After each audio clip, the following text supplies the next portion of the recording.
Good evening, everyone. We begin the readout on this wonderful Friday night with a story of unrequited love.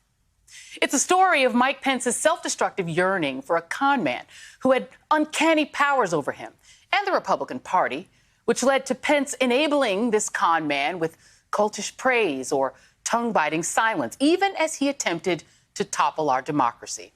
Such one-sided love, however, can sometimes curdle, turning into something else, something toxic and downright abusive, which is exactly what happened on live TV, no less, when Trump incited a violent siege that resulted in 5 deaths and endangered the lives of Pence and his family. And it wasn't just that Pence was caught in some crossfire. No, Trump targeted Pence and directed his mob via tweet to seek him out. Here's a video of the moment Pence was evacuated down a flight of stairs on the Senate side of the Capitol. With the Washington Post reporting, if the pro-Trump mob had arrived seconds earlier, the attackers would have been in eyesight of the vice president. And that mob made no secret of what they intended to do if they found him.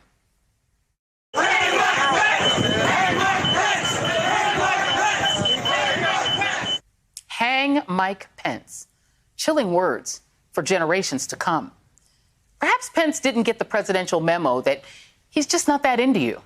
Because Mike Pence, after all of that, emerged last night without even a fly on his head to say this. January 6th was a dark day in the history of the United States Capitol. You know, President Trump and I have spoken many times since we left office. And I don't know if we'll ever see eye to eye on that day. But I will always be proud of what we accomplished for the American people over the last 4 years. That's right. We don't see eye to eye, as if Trump ordering a mob to lynch him was simply a disagreement over, say, Brandy versus Monica, or whether the GOAT is Tom Brady or Serena or Simone Biles. Because for Pence, well, it's a little murderous rampage among friends. It just exposes once again, as George Conway described it, the unraveling of the Republican Party. To the point that George P. Bush, the son of the former Florida governor Trump once called low energy, is willing to throw his family under the bus to support Trump and his own political ambition. This is all happening as the failed Florida blogger kicks off his grievance tour, emerging from his golden hidey hole as the keynote speaker at the North Carolina Republican Party's convention. One place he cannot appear, however, is Facebook. Today, Facebook announced that its suspension of Trump's accounts will last 2 years, including Instagram, and he'll only be reinstated if conditions permit. In a statement, the company said Trump's posts around the January 6th insurrection merit the highest penalty available under the new enforcement protocols. Social media, however, is the least of Trump's problems. There is now breaking news on the legal case against him and his family business. The Manhattan District Attorney's Office has subpoenaed a senior finance executive at Trump's company, Jeffrey McConney, to testify before a state grand jury. According to the New York Times, McConney long served as the Trump Organization's controller, making him one of a handful of high-ranking executives to oversee the company's finances.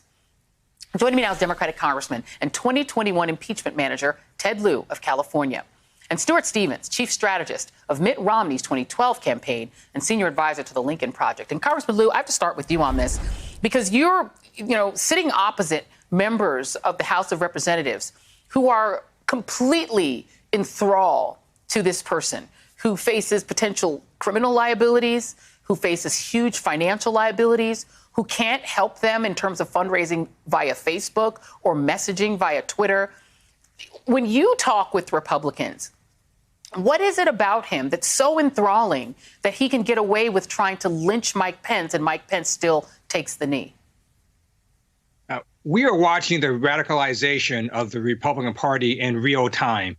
And specifically on Mike Pence, I just have to say that for most normal people, if one of my work colleagues incited a bunch of people to try and kill me, I wouldn't talk to them anymore. I would try to get that person prosecuted. So I don't even understand why Mike Pence is even talking to the former president. He should be trying to put this person into prison or some sort of asylum. So it is something that's very disturbing to me. We're really watching members of the Republican Party just enter a cult-like state. And it's very hard to watch, just as an American, to see one major political party deteriorate the way it is. And Stuart, cult is really the only term when you enter a cult, you have to renounce your own family. George P. Bush has done it. You've seen Ted Cruz essentially excuse, vicious attacks on his own wife and mother. You basically have to be willing to cut your own family, and they're doing it. But in the case of Mike Pence, they tried to kill him. Can you explain why he needs nothing from Trump? Why is he still taking the knee? Well, first, I want to take this opportunity to thank the congressman who at another time I might have opposed, but he has been a real champion standing up for democracy, and it means so much more than any other political differences we might have had.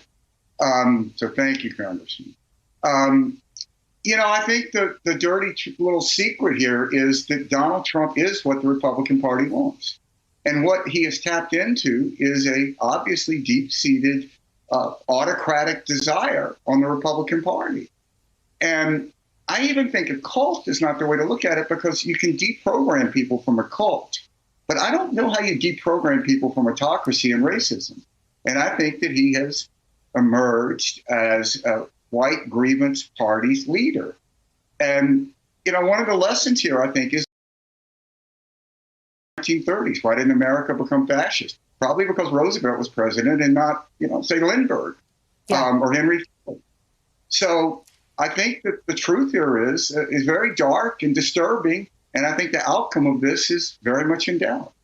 No, you're absolutely right. Let me play for you Ron Johnson, because I think he kind of demonstrates what it looks like when you've gone all the way over. Here's Ron Johnson. Essentially, he cannot bring himself to give Trump any responsibility for what happened on January 6th. Here he is. Why are you not aggressively looking at what happened that day from the perspective of President Trump's role? Because we've had an impeachment trial. But you don't think he bears any responsibility? Listen, I think our hyper-partisan politics is driving all of this. Go back to the number of articles of impeachment against President Trump. Go back to the summer riots where you had, for example, Vice President Karras encouraging people to donate to a fund to bail these rioters out so they can riot again. Again, there's plenty of societal blame to go around. And Congressman Lieu, you were impeachment manager. He's blaming impeachment. He's blaming Speaker Pelosi.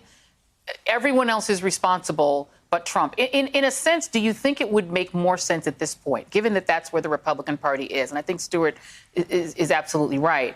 Wouldn't it just be easier for the speaker to just impanel a blue ribbon commission, something like a sort of a House version of the Watergate Commission, and just be on with getting this investigation into January 6th going, and just forget the Republicans and just do it, just have the Democrats do it?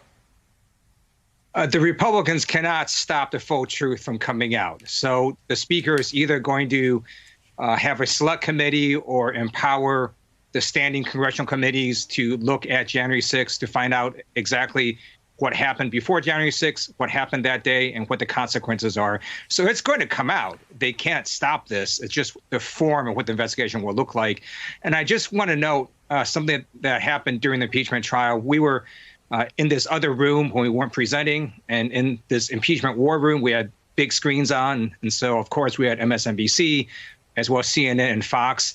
And there were literally entire portions of the impeachment trial that Fox just did not show, including some very aggressive rioters beating up police officers that Fox was just playing some other guests just talking. So if you're just watching Fox News, you could come away with a very different view of what happened on January 6th. Well, and that's the challenge, right, Stuart, is that you also do have people who live in a completely different information universe where they still want to believe that what happened on January 6th didn't happen or it happened in a different way. But I want to roll back just a little bit, because I do still believe that a lot of this started before Trump, and the Tea Party was one signal of what we saw coming. And I remember Allen West, because I was in Florida at the time. This is somebody who got, sort of drummed out of the military because he did a fake execution against a mock execution against an Iraqi policeman, went back, ran for Congress, and then did a lot of talk about getting your bayonets against President Obama. During his campaign for the House, he was a Tea Party guy, and he said, if you're here to stand up, to get your musket, to fetch your bayonet, and to charge into the ranks, you are my brother and sister in this fight.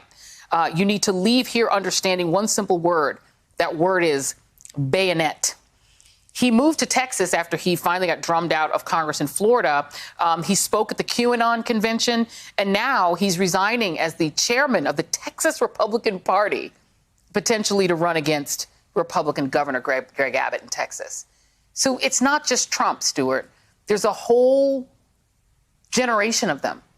And I don't know how the Republican Party ever changes back to anything like normal. I think the only way to save the Republican Party is to burn the current Republican Party to the ground. You can't negotiate with these people. You cannot somehow meet them at a common ground. How do you meet someone common ground who wears a Camp Auschwitz sweatshirt and attacks the Capitol of the United States to try to hang the Vice President of the United States and overturn an election? These are people you have to challenge. You have to defeat them. And I think that what troubles me the most here is that we might slip into some sense that this is a normal time. There's a great need for normalcy now, but it's not a normal time. We've never had, since at least 1860, a major political party in the United States of America that is a major anti-democratic force. And that is what happened to the party I used to work in.